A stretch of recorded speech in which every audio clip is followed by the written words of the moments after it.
tenho o prazer de estar com o professor Milton Miranda, é doutor em prótese pela Faculdade de Odontologia da Universidade de São Paulo e também professor do curso de mestrado da São Leopoldo Mandique de Campinas. Isso, professor Milton, é um prazer tê-lo aqui conosco hoje, falando sobre o assunto prótese sobre implantes, estado atual que a gente vive nessa grande especialidade que é a prótese. O prazer é todo meu e sempre que posso eu colaboro, é uma grande satisfação com a Implant News.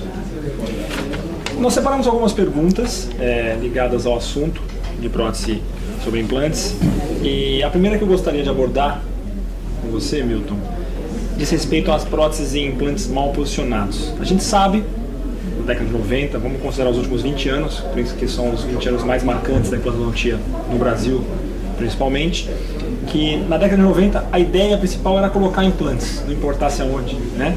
E isso geraram muitas próteses feitas em cima de implantes mal posicionados. Então, casos em que não se remove, não é todo caso que se remove, o implante se corrige. Qual que é a tua posição em relação a isso? A frequência diminuiu?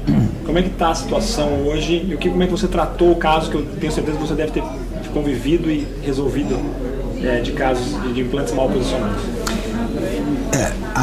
Felizmente, o número de implantes mal posicionados diminuíram muito, graças, primeiro, ao avanço técnico e científico da implantodontia, né?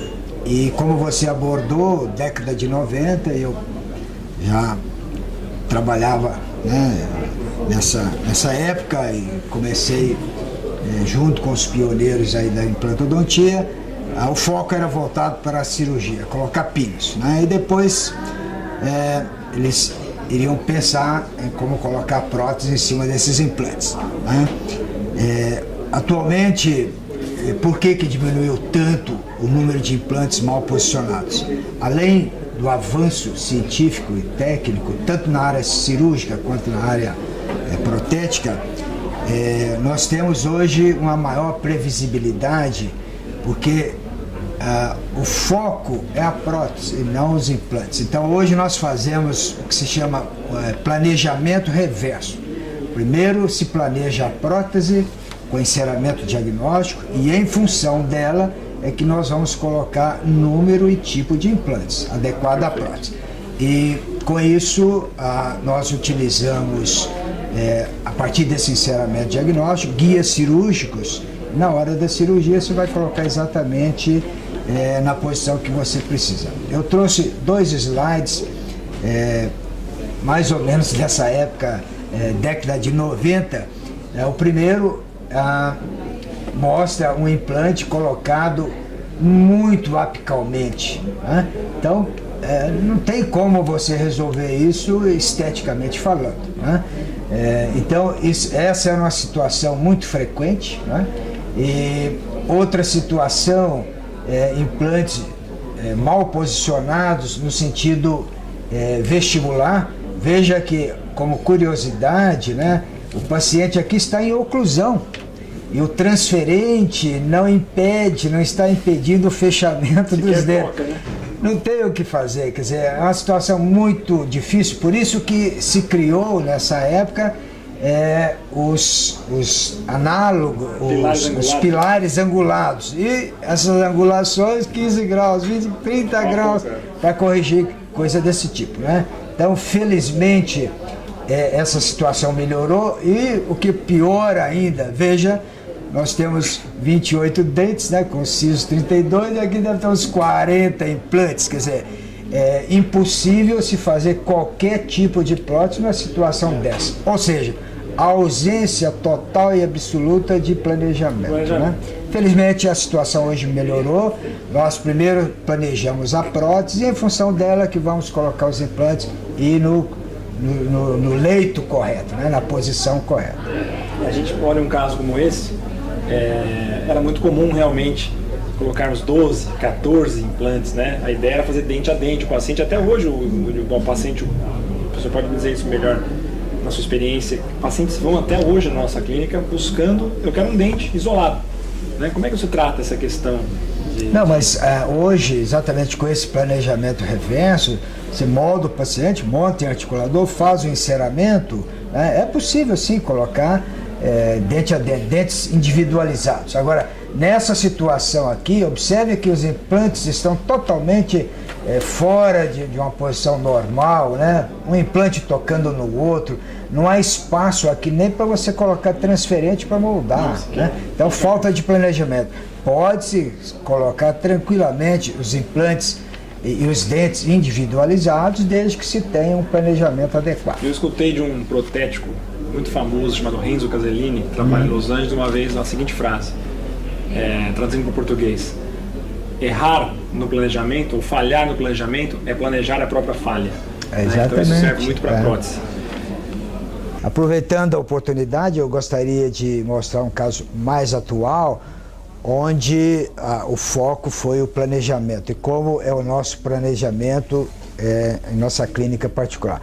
Essa paciente usou esta prótese, né, de lateral a canino, 5 elementos, feitas por mim 27 anos atrás, né, onde não se preocupava muito com o zênite gengival, pode-se ver aqui o desnivelamento, mas ela me procurou que ela tinha um problema sério. Perdeu o osso e a própria prótese já estava com alguma mobilidade e não tinha muito o que fazer. Então, os exames radiográficos e tomográficos indicavam a possibilidade de fazer implante, né?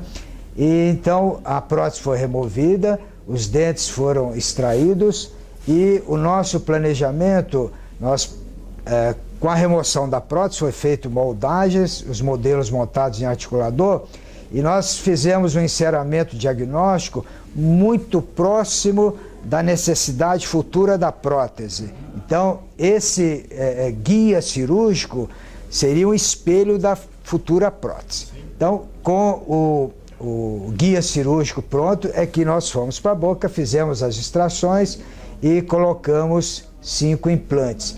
A cada momento, o guia cirúrgico era colocado para verificação, né, da localização dos implantes.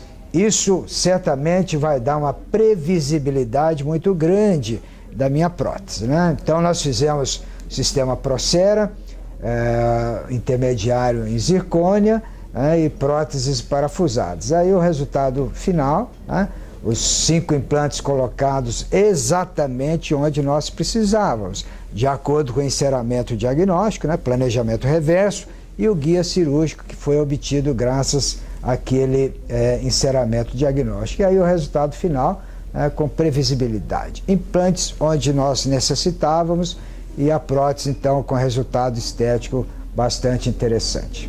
Então, era esse caso clínico que eu queria apresentar. Passando um pouco, então, da questão do planejamento, do avanço da implantodontia como um todo na parte de prótese, como é que você pode dizer para nós, hoje, o estado atual da tecnologia em relação ao avanço na parte estética nos implantes? Eu posso citar hoje a zircônia como um dos materiais importantes empregados na parte estética, e também algumas porcelanas, né, diferenciadas hoje que a gente tem no mercado, que não eram utilizadas há 15, 20 anos atrás e que hoje estão à disposição da gente, dos cirurgiões, inclusive até no sistema Cardicam, a gente sabe que tem o silicato, né, outros tipos de porcelana. Queria que você falasse um pouquinho disso, nós vamos além da zircônia ainda. Qual que é o teu ponto de vista, Milton, por favor?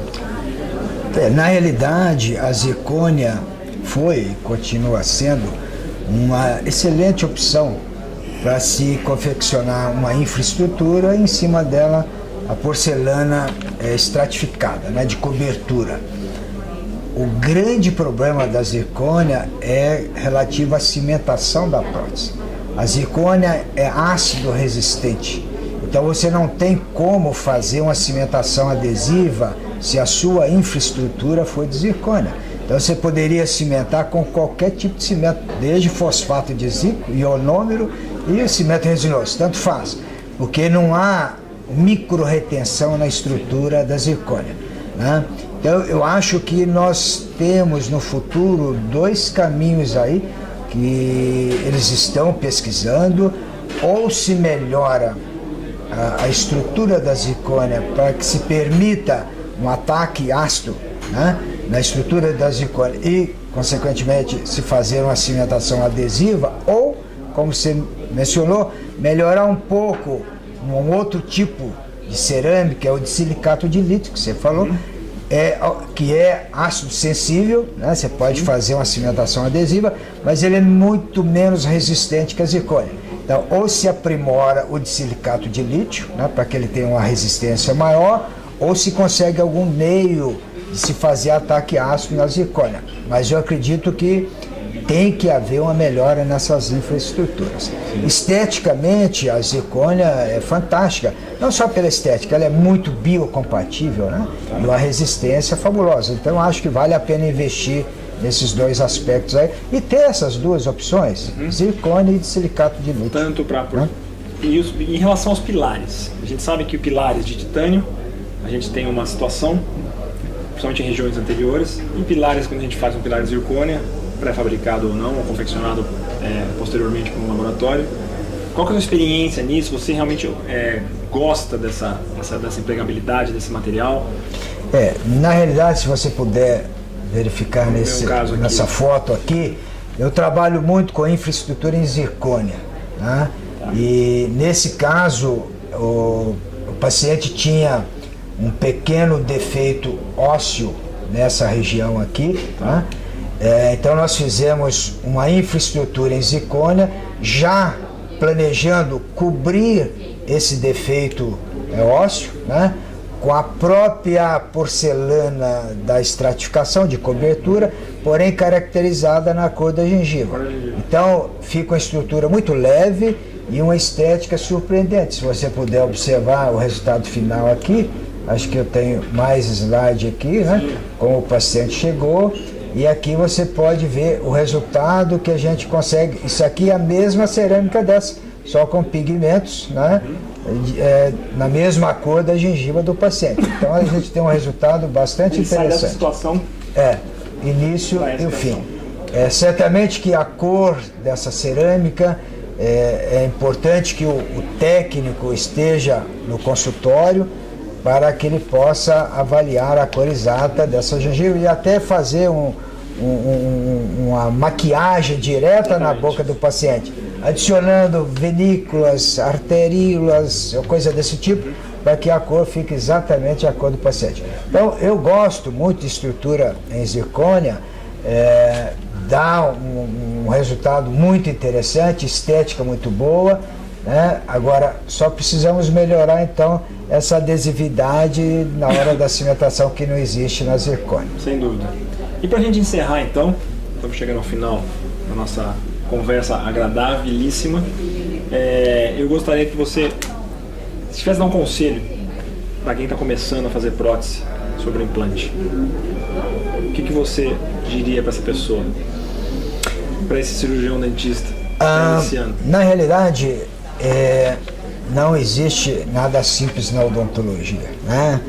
Eu diria que primeiro estudar bastante, se dedicar à profissão. Mas especificamente com relação à implantodontia, eu acho que o meu conselho seria inicialmente que o recém-formado, o dentista, o colega, fizesse um curso de periodontia para que ele pudesse dominar o que se chama estética vermelha, né? Principalmente com relação à enxertia, tecido mole e duro, né? Gengiva e osso. Eu acho muito importante a manipulação desses tecidos, né? E em se fazendo um curso de periodontia, certamente o dentista irá dominar essa parte. E, logicamente, se ele quer fazer prótese sobre implante, teria que fazer um curso de prótese, né? E voltado, que hoje em dia tem se esquecido um pouco de uma área muito importante dentro da prótese, dentro da implantodontia, que é a oclusão, né? Que eles fizessem um curso de prótese voltado para oclusão em implantodontia. Então esses seriam os meus dois conselhos. Periodontia e implantodontia, mais voltado, né, na área da prótese, voltado um pouco para essa parte oclusão, né? básica de oclusão, princípios básicos de oclusão. Eu passei nos últimos minutos finais, para consideração, e eu tive exatamente essa experiência. Quando eu iniciei, eu cheguei para os colegas e perguntei: eu faço periodontia ou faço bucomaxilo? Não existia especialidade de implante naquela hora, início da década de 90. E as pessoas que eu mais escutei me diziam: periodontia. E foi a melhor coisa que eu fiz na minha vida, porque depois eu fiz implantodontia, já conhecendo muito de periodontia. A gente sabe que a oclusão na implantodontia, qual a diferença para a oclusão da prótese sobre implante? O próprio receptor, que você aprende muito na periodontia, né? Então hoje nós tivemos aqui o privilégio de conversar com o professor Milton Miranda, e nós abordamos a importância do planejamento na prótese sobre implantes, abordamos os avanços estéticos que a prótese sobre implantes tem, da zircônia até os possíveis materiais que ainda virão a surgir, futuro, né? E o grande conselho dele em relação a quem vai fazer prótese sobre implante, o conhecimento na parte de domínio dos tecidos moles, vai se dar bem, inclusive por experiência própria, até nas intervenções relacionadas a enxertos, porque sem o tecido mole bem conduzido, nada disso, tanto o enxerto como a cirurgia, como a própria prótese, vai se restabelecer de forma adequada e eficaz. Professor Milton, muito obrigado pela presença aqui nesse nosso programa de entrevista 10 anos em Implant News. É uma satisfação. Eu que agradeço a oportunidade.